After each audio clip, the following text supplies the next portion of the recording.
نبی اکرم صلی اللہ علیہ وسلم اور آپ کے صحابہ کرام رضی اللہ عنہم کو اس مصیبت سے نجات تو مل گئی، لیکن قریش کے 3 سالہ بائیکاٹ نے بہت سے حضرات کی صحت برباد کر دی تھی۔ آپ شہر میں تشریف لائے ہی تھے کہ آپ کے چچا ابو طالب بیمار پڑ گئے اور چند روز بعد ہی وفات پا گئے۔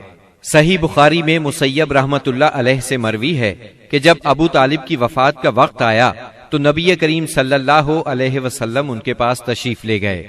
اتفاق سے اس وقت ابو جہل اور عبداللہ بن ابی امیہ بھی ابو طالب کی عیادت کے لیے موجود تھے۔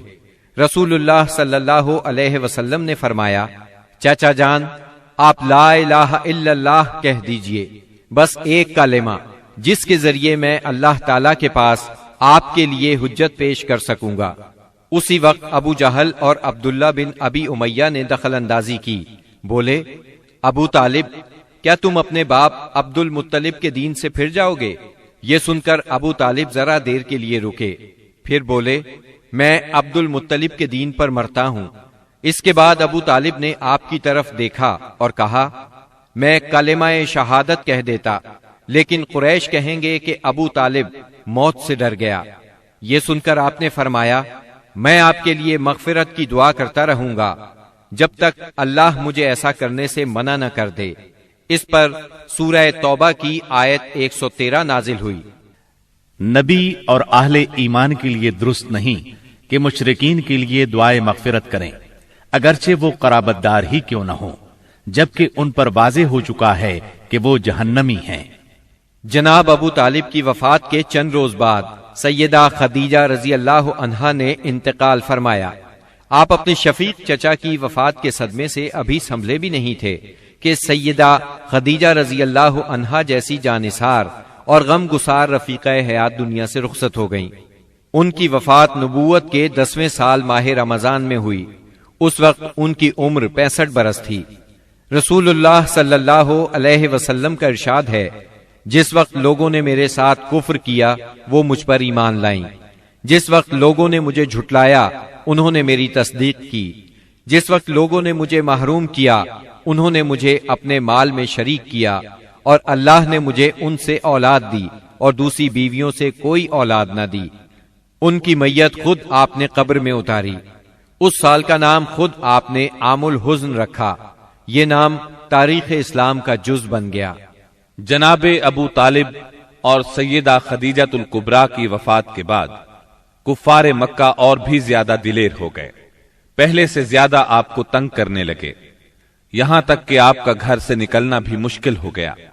ابو طالب کی وفات پر ابو لہب بنو ہاشم کا سردار بنا۔ شروع ہی میں اس نے اعلان کر دیا کہ آپ اپنے اقوال اور اعمال کے ذمہ دار ہیں۔ یہ اعلان گویا آپ کو برادری سے خارج کر دینے کے برابر تھا کہ جو چاہے آپ کو معاذ اللہ قتل کر دے، قبیلہ آپ کی حمایت نہیں کرے گا۔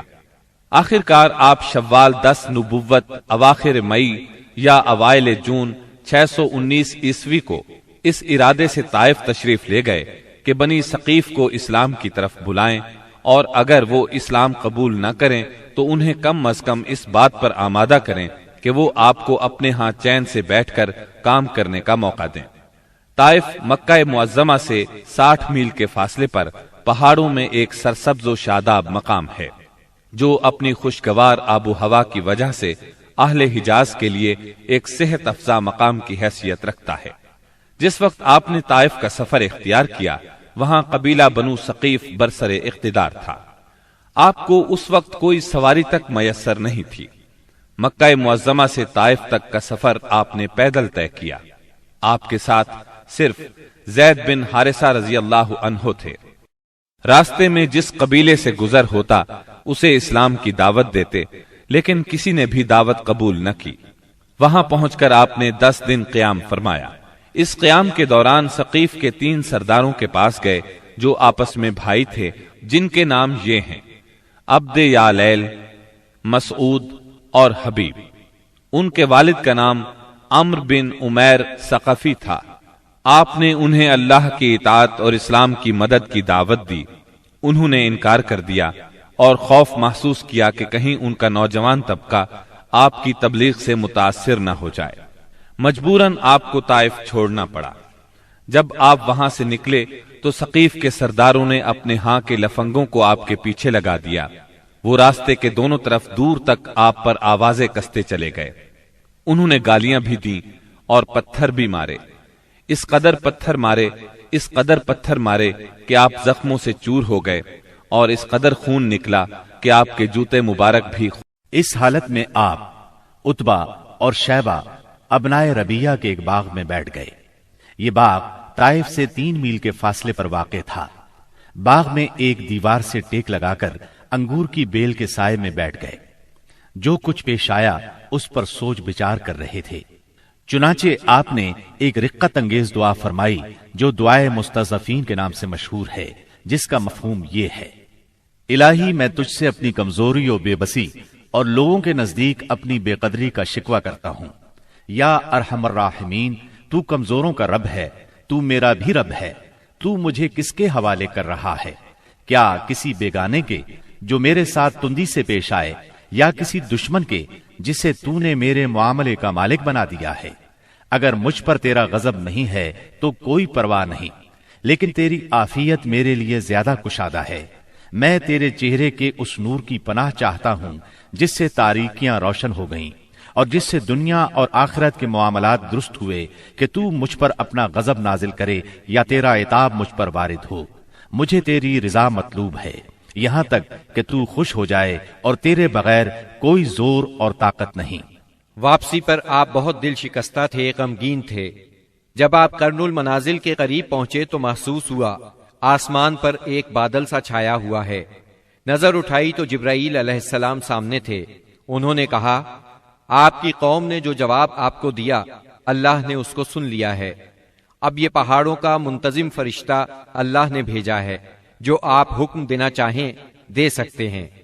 پھر پہاڑوں کے فرشتے نے آپ کو سلام کر کے عرض کیا، آپ فرمائیں تو دونوں طرف کے پہاڑ ان لوگوں پر الٹ دوں؟